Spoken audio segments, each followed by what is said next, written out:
এদিকে বাংলাদেশের অন্যতম একজন ইউটিউবার তৌহিদ আফ্রিদির বাসায় ও অফিস ভাঙচুর করেছে দুর্বৃক্ষরা।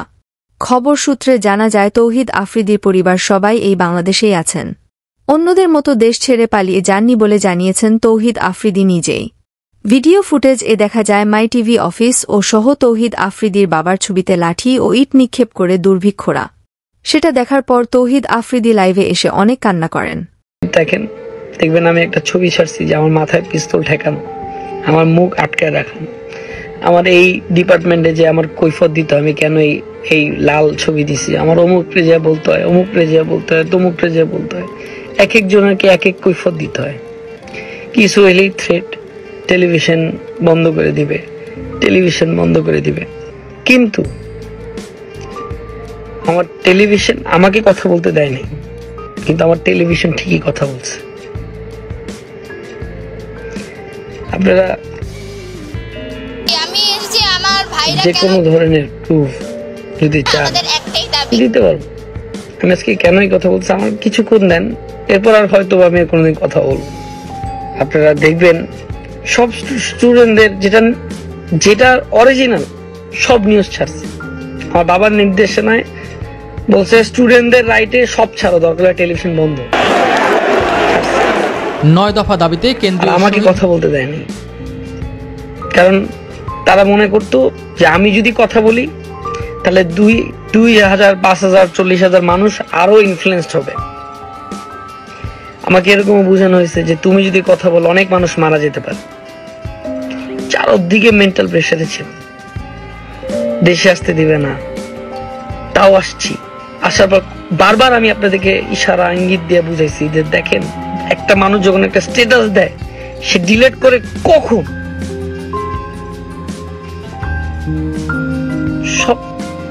সবকিছু মেনে নিলাম আমি। জয় তো হলো আমাদের, তাই না? আমার বাবার কষ্টের তৈরি করা টেলিভিশনটাতে আপনারা যারা কিছু মানুষ, আমি জানি না এটা স্টুডেন্ট করতে পারে না, আমি বিশ্বাস করি না।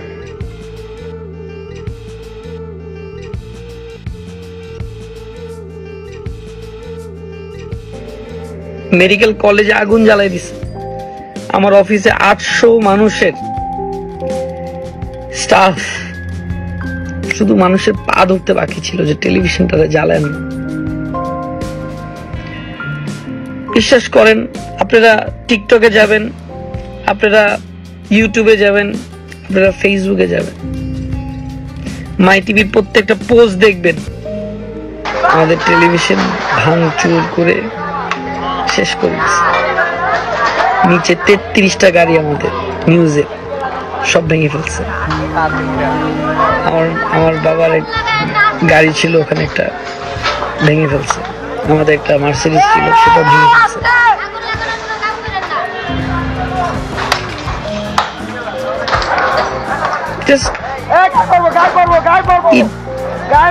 ইটগুলা মারছে, আমার বাবার এক একটা বুকে লাগছে, রক্তে লাগছে। সবাই তো দেশ পলাইছে, আমি দেশে, আমার ফ্যামিলি দেশে। আমাদের হাজার হাজার কোটি টাকা নাই যে আমরা দেশের বাইরে বাড়ি গাড়ি কইরা রেখে দিছি। কিচ্ছু করিনি, সব দেশে করছি। যেই গেট খুলে আমি এত হাজার হাজার মানুষের ট্রিটমেন্ট করছি, এত হাজার হাজার মানুষের কোনোদিন বিকাশ নাম্বারে বলি নাই যে আপনি আমার টাকা পাঠান। আমি বন্যায় আছি, বিকাশ নাম্বার দিচ্ছি, টাকা পাঠান, এই কথা কোনোদিন আমি বলি নাই, কোনো জায়গায় না, কোনো জায়গায় না। আজকে আমার মাই টিভি ভাঙচুর করে, এডিট প্যানেল, নিউজ ডিপার্টমেন্ট নিচে ভাঙচুর, গালাগালি, দালাল সরকারের। আপনারা বলেন, যেখানে এত মানুষ একত্রিত হয়ে কথা বলতে যে কত লড়াই করতে হয়েছে, তাহলে আমি একটা মানুষ যে আমি এতবার ইনডাইরেক্টলি পোস্ট করছি, ডাইরেক্ট পোস্ট করছি, আমার এদের ডিলিট করাতে তাদের কতটা প্রেসার করছে আমার উপর ক্রিয়েট করতে পারে, সেটা চিন্তা করেন। আমি গা ডাকতে আসি নাই, আমি গা ডাকতেও আসি না। আপনারা অনেকেই বলতে পারেন যে তৌহিদ আফ্রিদি বাঁচার জন্য আসছে, আমার দরকার নাই। আর আমার ফেসবুকও দরকার নেই, আমার ইউটিউবও দরকার নেই। আপনারা আমাকে অনেক হেট করেন, আমি তো অপরাধী যে আমাকে প্রেশারাইজড রাখছে, কিন্তু আমার টেলিভিশন ঠিকই কাজ করে গেছে। আমি ইউটিউব সব জায়গা থেকে আমি চলে যাচ্ছি। একটা বার আমার টেলিভিশনটাতে দেখেন, রাত্রেবেলা আমার শো অফে 10 জন পিস্তল নিয়ে আসছে, আইসে গুলি ঠেকায় দিয়ে শো অফের মাল আগুন জ্বালাই দিছে। আমাদের শো অফের কম্পিউটার, মাই টিভির যত এডিটিং কম্পিউটার যা আছে লুটপাট করে নিস। এটা কোনোদিন একটা স্টুডেন্ট করতে পারে না।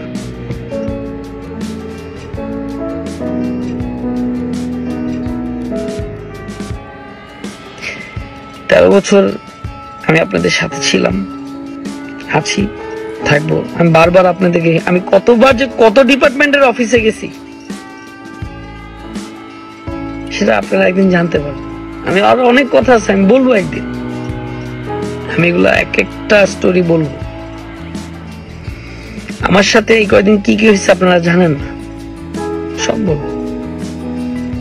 কিভাবে প্রেশারাইজড হয়েছি আমি বলবো। আমার সবকিছু ধ্বংস করে দিল।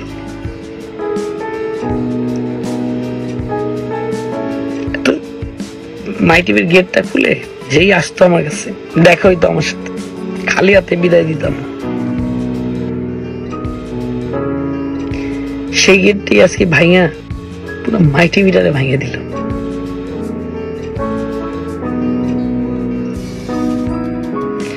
আমি তৌহিদুদ্দিন আফ্রিদি আজকে 5:30 বাজে রাত, জানের হুমকি অনেক পেয়েছি, জানি না কারা দিচ্ছে, মেরে ফেলবে আমাকে।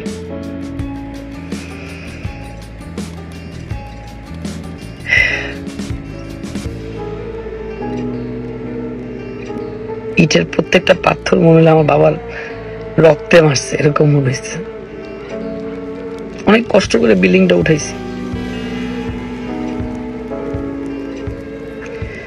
আমি কোনো ইমোশনাল কথা বলতে আসি নাই বা আপনাদেরকে ম্যানিপুলেট করতে আসি নাই।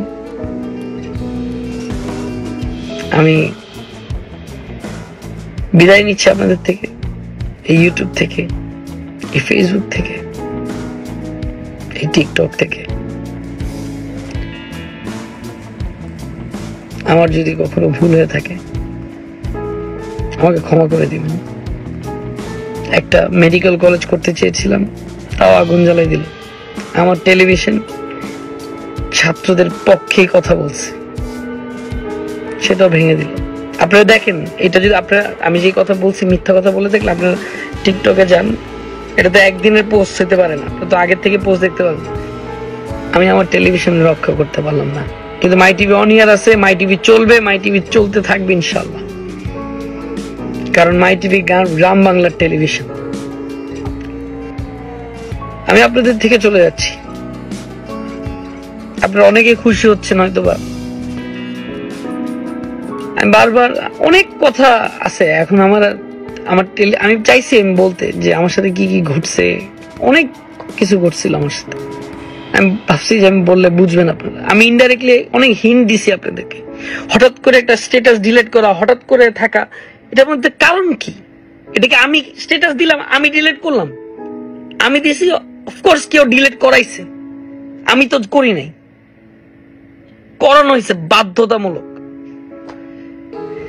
কিন্তু আজকে আমার ভাই এবং বোনদেরকে বলবো, আমার এই 13 বছরে অনেক ভুল করেছি, অনেক দুষ্টুমি করেছি। আমি আর কখনো ইউটিউবিং, ফেসবুকিং বা টিকটকে আমি আর থাকবো না। সবাই ভালো থাকবেন। পারলে আমার বাবার কষ্টের তৈরি আপনাদের সবার যে দরজায় আমি একটা মানুষকে হইলে উপকার করছি, যে দরজায় আমি খুলে যে মানুষদের সাথে দেখা করছি, যে মানুষদের উপকার করছি তার পাল্লায় সে একদিন আমার পাশে দাঁড়ায়। সব লুটপাট করে নিয়ে গেছে, আমি আপনাদেরকে দেখাবো। আসসালামু আলাইকুম, ভালো থাকবেন।